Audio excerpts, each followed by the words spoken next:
Alright, it's Boxelder Burl time again. These are offcuts from previous videos. I'll never typically throw this stuff out unless it gets like really small. So, you know, I was thinking to make the best use of this beautiful burl that we would do another, I'm not exactly sure if it's going to be a bowl set or a hollow form. But, you know, it's a shame not to use this stuff. But it's kind of small. I mean, this is really what you want, is the top part of this burl, not so much this down here. This is really beautiful stuff. The spikes, I mean, it's really nice. So I was thinking, why don't we just cut this stuff into strips? We'll lay it into a bucket, and there'll be all different sizes, and we'll throw some black resin on top of these, and it should make a pretty cool project. Right, let's go to the bandsaw. Welcome to this week's video. I'm going to give a special shout out to the new people. We're getting at least 50 subscribers a day, so that's fantastic. So I'm going to give you guys a special shout out. And of course, if you're watching this video and you haven't subscribed, I really would appreciate you doing so, as we're coming up to almost 99,000 subscribers. So help me get to 100,000. I'd really appreciate it. So this Boxelder Burl, just way too fantastic not to do something with. I wasn't real concerned about the size or the shape of each one of these pieces as I was running through the bandsaw, just cutting off any really bad areas. And the other thing that was important to do was to use the belt sander here to clean off all of the edges, because what will happen is the bandsaw will leave a real rough texture on the surface of the wood, and then if there's any clear spots in the casting, you'll see them through the epoxy, and we certainly don't want that. And the last thing that I want to do was clean off the very top part where the spikes are on this, so that again, when those come close to the surface, they'll look clean and we'll be able to see them clearly and not have a bunch of crud and stuff embedded in the top of them. And another thing, just make sure to blow them all off so that they're nice and clean. That way you don't get any floaty bits in the final project. A couple of them did break apart, so here I just used some thin CA to stick them back together from Starbond. Once that was done, loaded up the bucket, trying to fit them in as tight as I can. That way we're going to limit how much resin we're going to use. I do know for a fact that this Boxelder Burl is quite punky in some pieces of it anyway, so it's important to put as much wood in there as we can to limit how much epoxy we're going to use. There, it's in a way it's good to have some spaces between the pieces of wood, that way you can actually see the resin as well. Speaking of that, let's mix some. This week we're going to be using deep casting epoxy from Designer Epoxy. This I believe was 6 inches deep. So you definitely need a deep casting epoxy, and as far as I'm concerned, Designer Epoxy makes one of the best you can find on the market. Along with that, we're going to put some silver black in it and some crystal ice white. That'll turn it more grayer, but with those extra sparkles, visually, I think it's better. All right, this is going to be probably the first of 3 or 4 liter and a half pails, sorry.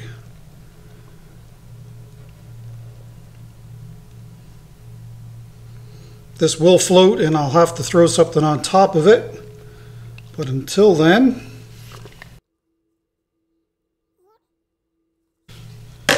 bring it back when I got this one done. Here's the next liter and a half.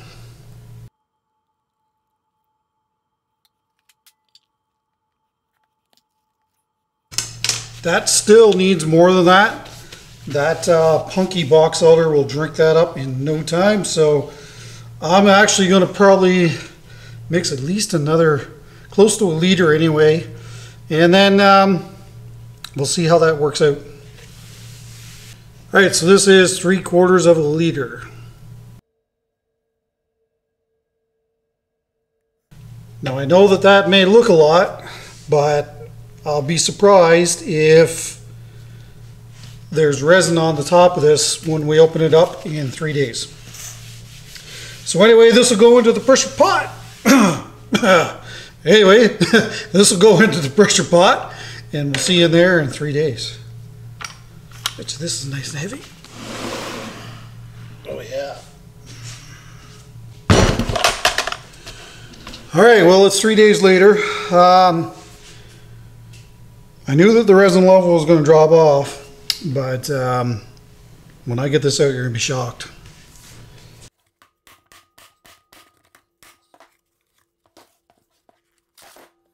Sorry to disappoint.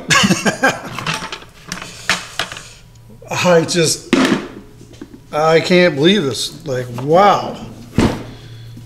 We've lost half. I mean, that was sitting a good inch on the top of this when I put it in the pressure pot. Yeah, putting it in the vacuum chamber certainly would have helped.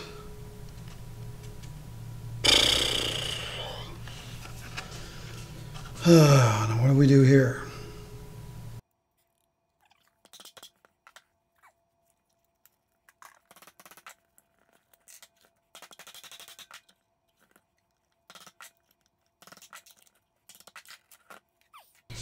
Well, obviously we're going to have to recast this. I should have came out after day 1 and checked on it to see how far it had dropped off. Well, I think what we're going to do is, if we're going to cast this again, we're going to use a different color. Wow, man, I can't believe how far it's dropped off. And we're going to be forced to use Art Cast because I can't wait another 3 days. I'm going to have to use it. There shouldn't be a ton of volume here, so hopefully it'll be okay. These should be all pretty much sealed up now. So it shouldn't take a lot of finish, or a lot of resin. Problems. So like I said before, we're going to have to use Art Cast, and Art Cast will be a good thing to use here to get color separation. The one thing that really surprised me, and it shouldn't have surprised me, was how much that resin level dropped off. What I didn't take into account was the fact that by cutting those pieces all into strips, will you expose that completely all the way around for the pores of the wood to soak up that epoxy. So that's why this level really dropped off as much as it did. So what I want to do here is mix one of these containers the same strength as I did with the first pour, and then one of them is going to be lemon glitter, and the next one is going to be pumpkin orange. Now, what I'm going for here now is kind of like a fire type look. But what I wanted to do was, in order to kind of eliminate a witness line, I'm going to take a bunch of the black, pour it in the casting first, and then that way, when the other two colors get applied, it should blend in better than, say, just pouring, say, the pumpkin orange or the lemon glitter onto that one surface. Then you would have seen a hard line. And this is a great project. In the end, you don't really see any witness line, and that's exactly what I was going for. All right, I'm going to throw these in the clean room where there's some heat. Once they get up to temperature, I'll bring you back. Okay, we are at 48 degrees and climbing.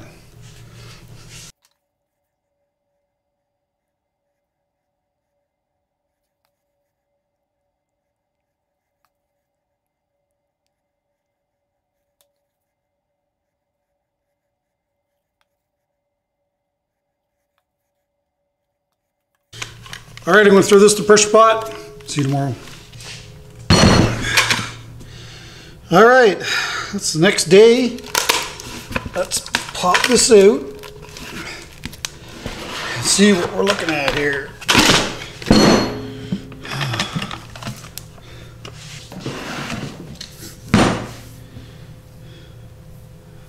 This just might be cool after all, folks.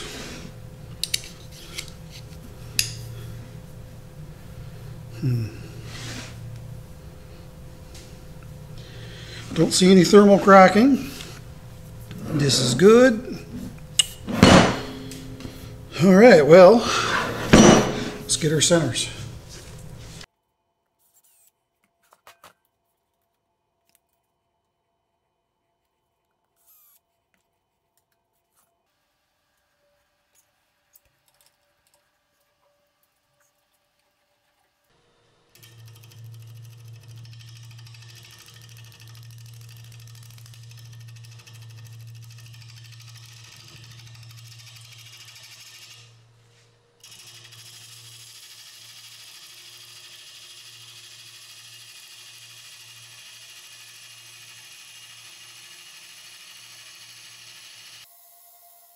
Starting off with the large Hercules here from Hunter Tool Systems. The goal, like it is every time, strip off the excess resin, stand back, have a look at this, and see what we're going to do. I was originally thinking that, you know, we hadn't done a bowl set in a while, so I thought maybe this would be it, but, you know, in the end, the casting was probably a little too small for that. So that's why I turned this into a hollow form. And I know that it may be similar in appearance because you've seen the thumbnail of previous ones. But, you know, in order to showcase the top part of where those burl spikes are coming up, I felt that it had to be a flat top type hollow form this week. I would also like to thank those who took the time to comment and of course give me that thumbs up on my videos, as that will always help YouTube push my content to others. So I really do appreciate that. If you missed last week's project, I will show a little clip of the finished piece here in a little bit. But essentially I took a resin that's basically made to be a tabletop coated resin and did a deep cast with it, and it thermal cracked really badly. And if I think about it, I'll link it at the end of this video so you can watch it, but it's definitely one of the more cooler things I've done in a while. Using the kintsugi method. We will definitely be seeing more of that in the future, as it was really positively received. So thanks for those who watched that. So I've determined that this is going to be the bottom.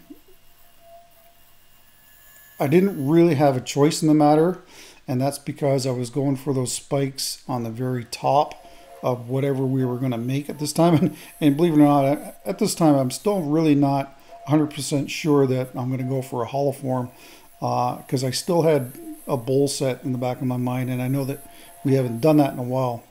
Anyway, once I get this resin all cleaned off, and you can see that I'm leaving a tenon on the top, that way I'll be able to reverse this and put a glue block on the bottom like I like to do.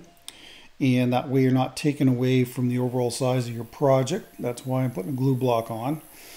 But, you know, once we've got this excess resin all stripped off, stand back and have a look at it, and we'll make a decision from there.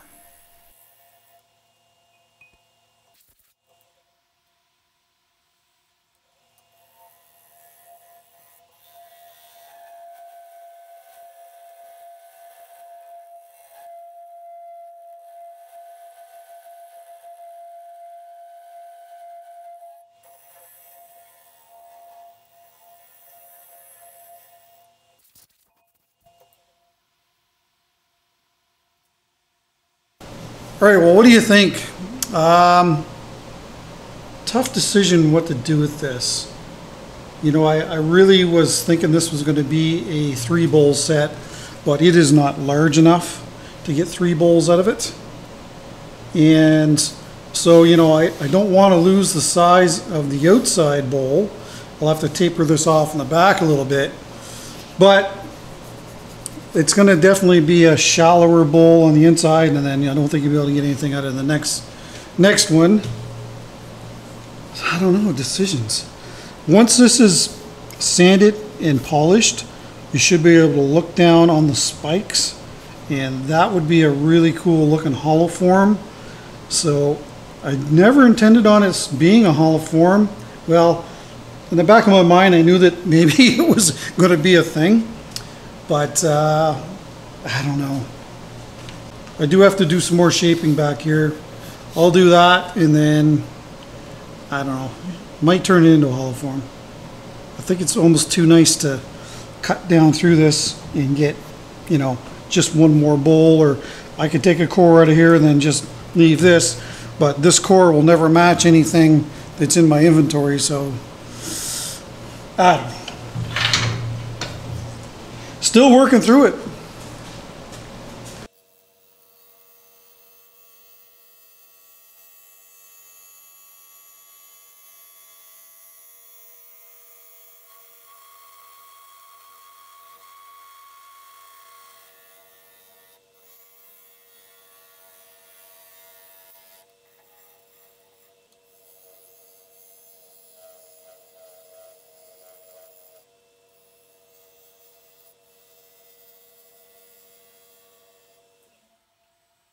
So here's your weekly fire update.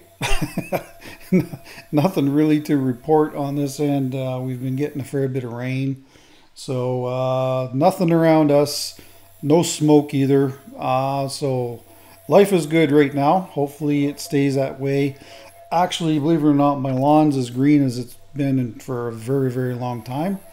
So hopefully these forest fires that do remain will get under control soon, and we'll be able to finally put this issue here in Ontario, anyway, to rest. Just sizing the tenon. I initially cut the first size and found it was just a little too big, so decided to make it a little thinner. And you know, when you're cutting your tenons, you want the most holding strength is just before your jaws are fully closed. So if you've got, say, about 1/8 of an inch gap between your jaws after it's fully locked down, then that's probably really going to give you your best holding power. So it's best to kind of cut your tenons that size. I know that a lot of times people may think that the larger the tenon, the better it is, and that's fine if you're using a larger jaw set.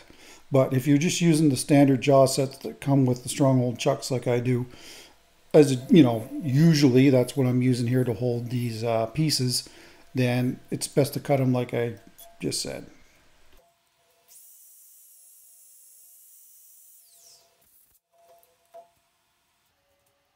So that is a small block of white ash that's been dipped in a hot melt glue that's in an electric frying pan. And as you can see, I do not spare the glue. If you spare the glue, you may pay the price for it in the end. So don't cheap out on the glue when you're putting your glue blocks on. Again, that is a go, no-go gauge. Just a quick reference. That way I know that the tendons are good to go before we reverse this yet again, so that we can get some drilling and some hollowing done.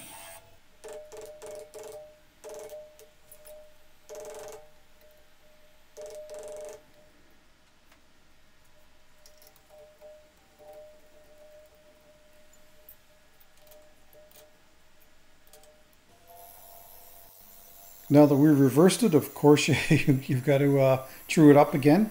That way the steady rest has a nice flat surface to run on. So don't even think about trying to use a steady rest unless the piece that you're working on is running true, or else you're going to have all kinds of issues. Anyway, we'll take a few more passes and then we'll move on to drilling.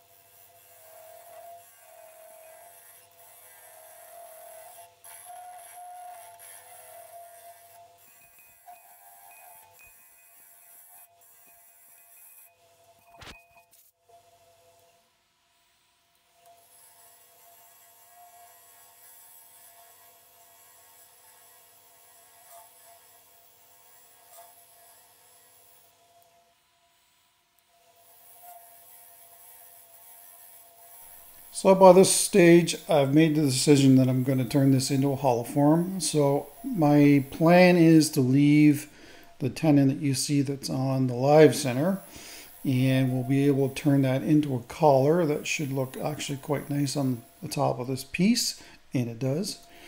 And I certainly could have gotten rid of it, but I thought that it would look better with it in place.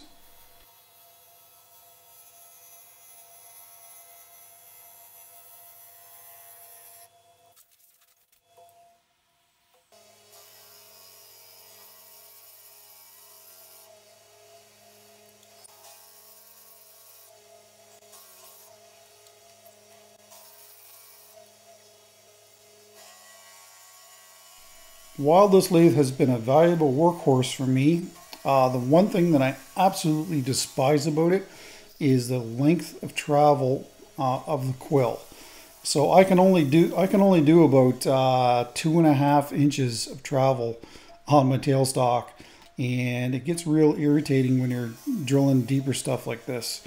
And sometimes you'll see me also using an extension into the tailstock as well. So the next lathe that I get, I will make sure that it's got a good long travel, and that way I can not move the tailstock so much when I'm trying to drill those holes for these hollow forms.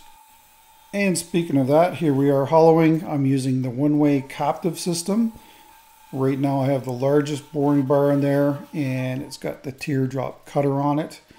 You'll also see me stick an extension onto this as well, so that you can hog out more material more to the left side of the form. But I believe I did about 1/3 of the form with the straight bar just the way it is. And as far as sharpening is concerned, I think I sharpened the teardrop cutter 3 times. And when I switch out to the bent bar, I think I sharpened it twice. Overall, not too bad. There I am adjusting it right now, actually, just to try and get over there as far as you can. The extension that goes onto this bar is actually really nice to use, and I'm really glad that it came with the system. For the longest time, I actually forgot that it even came with the system, and then one day I was looking through there you can see the extension on there now. I was looking through my toolbox and like, oh yeah, that's an extension that goes on that boring bar. So with that on there, you can probably do 2/3 of a form like this before switching out to the smaller boring bars. Now there's not a lot of this footage in here, but you'll see when the lathe is off, I'll stick the tool in and you'll see me kind of move it back and forth, and I'm looking for a lump or a low area in there. So right like I did there, and then I know that I'm going to need to get rid of that, so best to find that with the lathe off, and then basically set the cutter not on the surface of the wood but right there, and that way when you turn lathe on, you know that by extracting the tool that hopefully you're going to cut down that high point. That's the bent bar, and along with the system comes a double bent bar and a straight bar. I don't know why you would use the thinner straight bar when you've got the more robust one. So, but anyway, the straight one does come with the system as well in the smaller diameter that I'm using here now.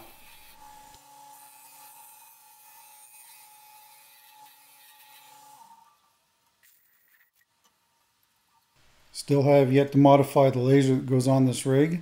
There is a prime example of me feeling for the areas that need to be done.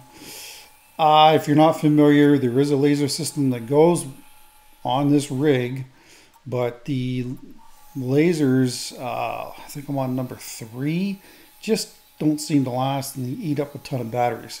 So I've bought a laser that you can mount on a rifle, and that should be able to take all the shock and abuse that's kind of expected on one of these rigs. And I'm going to modify this rig. It's on my very long list to do. I just haven't had time to get at it. My main focus is creating content for the channel, and but I've got to get this done soon because I really want to see it in action. And it's just a lot easier to use a laser than to be constantly measuring wall thickness to make sure you're not going to go through the side, because nobody wants that.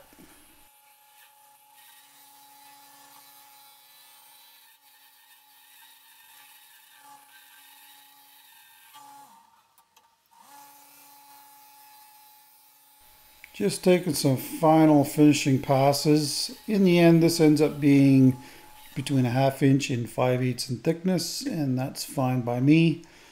I'd sooner have it a little thicker than too thin and fragile. Finally, on to sanding. These are the 3.5 inch stipple discs from sandpaper.ca, and the pad that's mounted in the drill extension is about 1.5 inches. So those sanding discs wrap completely around that, and you'd be amazed how much you can sand just with that configuration. Had to do a little bit of hand sanding around the opening, and I plan on doing a resin finish on the inside of it, so it will sand it to 220. Usually that's good enough for any resin finishing on the inside or the outside for that matter. Now, before I remove the steady rest, I figured that I would clean up the very top of the form. Once that's done, I'll be able to take the steady rest away and use the cone in my live center to support the outside of this. But the steady rest was in the way, so can't really do much with the banjo. You could push the steady rest back towards the headstock, but sometimes you don't get enough to do so. So it's best to get it right out of the way, and as long as you got tailstock support, you'll be perfectly fine. I did find that the top was a little too flat for my liking, so I made it more dome shaped, so that's why you see me working on the outside edge of the form more than say on the inside. And before using it, so that's the small Hercules. I was using the Phoenix before that. All of them are great tools from Hunter Tool Systems.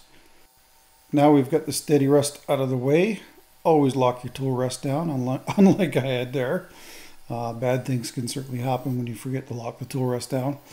But anyway, now that the steady rest is gone, it's being supported by the cone center on the outboard end. And then we'll just take some finishing cuts on the outside and get this ready for sanding on the outside. Just before sanding, we had, I would say, probably about 6 holes to fill, and that's the black medium from Starbond. And I typically don't bother with this. Like, I seen them while I was making this piece, but I was hoping that I was going to be able to shape it and turn them away. And for the most part, I did. There were the ones that are a little deeper, they had to be filled. But if you look at the amount of air that came out of these pieces of wood, the great thing about deep cast is that it has such a long open time that allows those bubbles to escape, and you don't typically have them in your work. So anyway, we're just going to take a couple more final passes on this. I didn't let the glue sit long enough before tooling it off, so I had to fill it again. This time I didn't tool it off.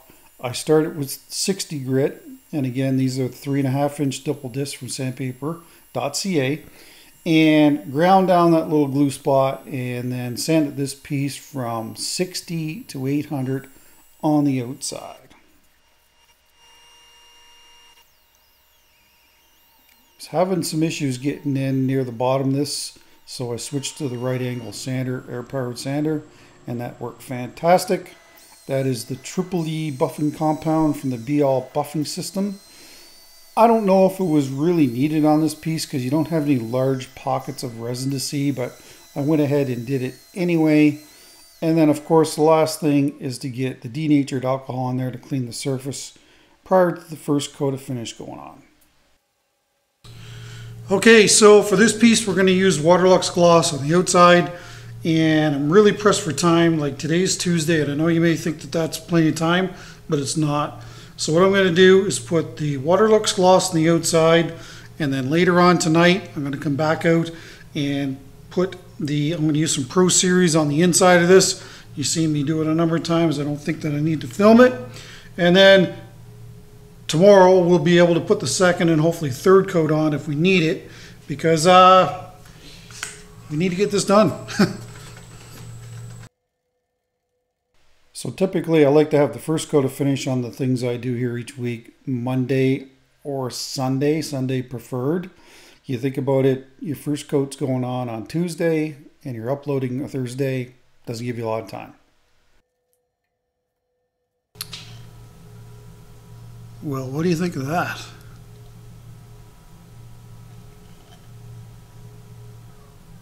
Little domed on the top.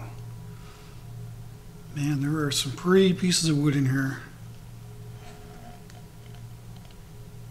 That on the top, though, does it for me right there. Lots of nice burl, beautiful resin. Wow. All right, we'll see you tomorrow for the second coat. So I said that I would show this vase next week. This has now got 3 coats of the epoxy on it. I've just been doing Waterlux on the bottom, so one more coat and it'll be ready to go to its new home, and it is sold. You know, these epoxy coats are very challenging to do, and you're never, rarely are you going to find a perfect one. And the only spot on this outside here is this one little spot right there. So, you know, I'll call that a win. There's what the inside looks like. Overall, I really like the look of the epoxy finish, but man, it's not easy to do. Anyway, back to this week's project. Well, it is the next day. I did do the resin pour on the inside of this, but there is a ton of end grain, so I'll probably sand that down and do another pour. But the focus today is to get the second coat done on the hollow form, the outside.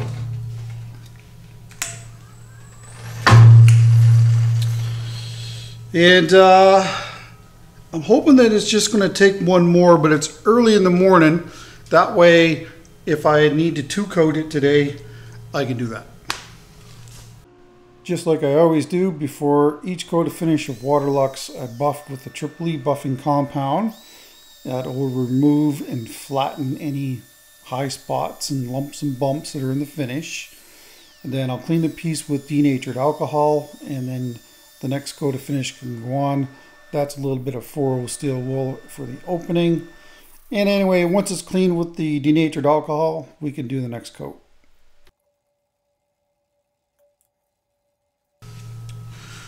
Okay, this is the second coat of Waterlux Gloss.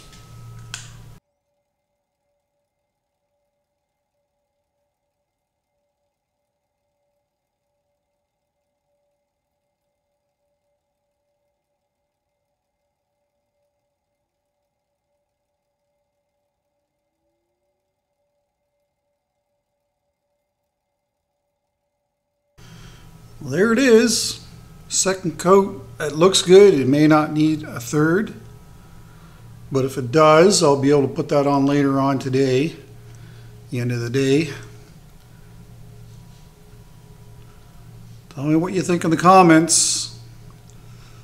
She is packed full of character.